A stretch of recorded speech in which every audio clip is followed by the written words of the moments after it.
हरिहर. हां साहेब. तर ते पाठवलं होतं ना त्या ग्रुपमध्ये जोडतो म्हणून ते बी ओपन होत नाही. ते ग्रुपमध्ये जोडता तुमची मुलगी असेल ना, तिला सांगा. बरं. हां, कारण की ते ग्रुपमध्ये जोडणं फार गरजेचं आहे आणि ते काय ज्या हां, प्रकारे WhatsApp आहे, तर WhatsApp परकीय हां, देशाचं आहे. आपल्या देशाचं हां. स्वतःचं अरट्टाई नावाचं नवीन ॲप आलेलं आहे बघा. अच्छा. आता हां. गुरुजी बोलले होते, की स्वदेशी व्हायचं आहे आपल्याला म्हणून आपण WhatsApp सोडतोय आणि अरट्टेवर हां, हां. येतोय. मग तो लिंक आहे ते बरोबर. म्हणजे तुम्हाला समजा नाही तर मुलगी आहे तिला द्या. लहान मुलांना मस्त येतं ते करायला. त्यांना हो, सवय हो, असते हो. ना. चालतंय. आणि हां, हां. तिकीटचं काय झालं? मी रेल्वेनं काही जास्त प्रवास केलेला नाही. मला कोणी जोडीदार नसल्यामुळे माझं काही ते मन होईना जायचं. जोडीदार आहे म्हणजे बघा, जोडीदार तुम्हाला काशीलाच भेटतील. काशीला भेटतील, हो, पण हो. इथून पुण्याहून काशीचं जरा जायचं जरा हेच वाटायला लागलं. दिवाळीत लय गर्दी आहे ते म्हणायला लागली. हां, मग एक काम करा. 1 तारीख हां, 1 तारीखवाला आहे त्यामध्ये जावं. 1 तारीख का? कारण की काय आता छठ पूजावाल्यांची, बिहारवाल्यांची खूप गर्दी असते. हां, ती बिहारवाल्याची भरपूर अरे गर्दी म्हणले भरपूर याच्यातनं म्हणजे स्टेशनला. वाट लागेल हो. अक्षरशः म्हणजे आता 1 तारखेला आहे, तर आपण हां, 29चा तिकीट घ्या आता. बरं. 29चा तिकीट घेऊन 30ला अरे 30चा तिकीट घेऊन 31ला पोहोचायचं आहे आणि 1ला हां, आपलं ते त्यामध्ये आणि वेटिंग लिस्ट भेटतंय, तिकीटही भेटतंय आता. भेटतंय का? हो, बरं. दानापूर एक्सप्रेस बघा 2-3 ट्रेन आहेत. हां. तुम्हाला त्यामध्ये चालतंय. चौकशी करतो. मदत हवी असेल तर मला सांगा, आहे ना? हो, हां, बरोबर. हां. हो. हरिहर. अरे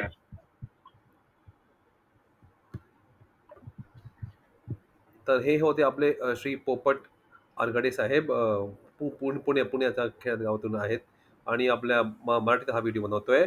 महाराष्ट्रात सगळ्या लोकांनी ही माहिती पोहोचावी, की श्री करौली शंकर धाम. श्री करौली गाव आहे आणि तिथे शंकर भगवान देवाचं धाम आलेलं आहे.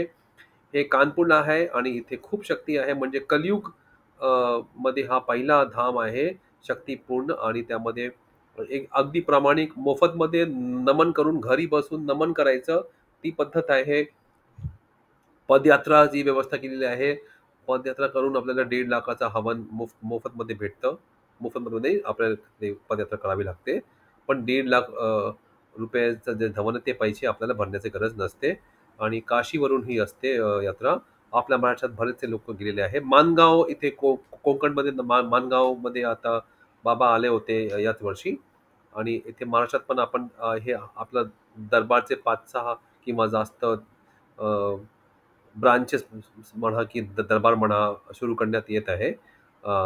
पण आता आपल्याला पदयात्रा जाण्याची इच्छा असेल तर आपण जाऊ शकता आणि नक्कीच जा आपल्या आणि सनातन धर्म, हिंदू धर्म खरा खऱ्या अर्थाने काय आहे आणि पूजा पद्धत कशी करावी ही आपल्याला माहीतच नाहीये. ही माहिती आपल्याला ही गोष्ट आपल्याला माहीत नाहीये आणि ते सहजरूपी शिकवतात, की डोळे बंद करा, ओम नमः शिवाय, जय कामाख्या माई असं सहजरूपी शिकवतात. मला एवढं आवडलं. फक्त त्यांचा व्हिडिओ बघून आपल्याला फायदा भेटतोय. एवढी शक्ती आहे शंकर भगवानची आणि कामाख्या माई म्हणजे महाकाली माता आणि पार्वती माताचा तारा माता यांचं एकत्र रूप आहे.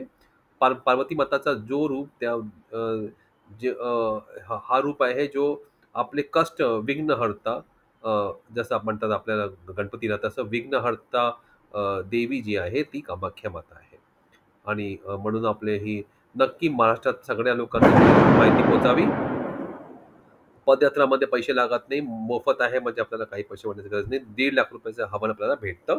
काशीवरून आणि वृंदावनवरून आपल्याला ही सोय असते. सतत चाललेली आहे आणि आणि आपला महाराष्ट्राचा ग्रुप पण आहे. आपण तिथे आपण एकत्र आता ते शोधत होते, की पुण्यात कोणी आहे का?